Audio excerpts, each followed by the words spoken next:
Gözlerinde derin bir ışık görüyorum. Her sözün beni esir ediyor.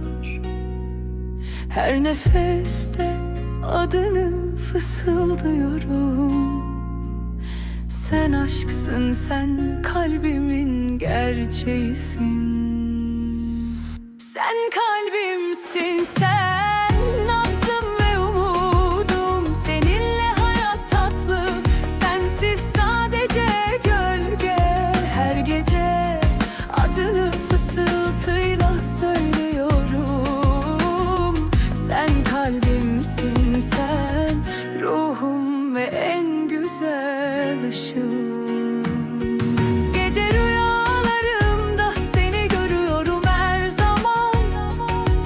Karanlığımı aydınlatan yeni bir gün doğuşu gibi.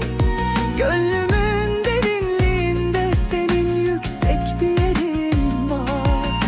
Tüm anlamlar senin varlığında burada yerleşiyor. Sen kalbimsin, sen nabzım ve umudum. Seninle hayat tatlı, sensiz sadece gölge. Her gece adını fısıltıyla söylüyorum. Sen kalbimsin, sen ruhum ve en güzel ışığım.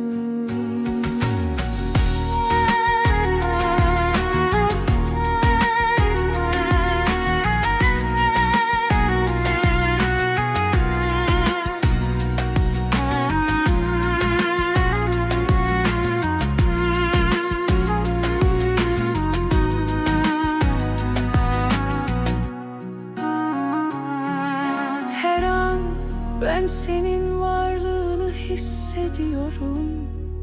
Zaman gibi sen tüm varoluşumda yaşıyorsun. Sen sevginin merkezisin, sen tüm dileklerimsin.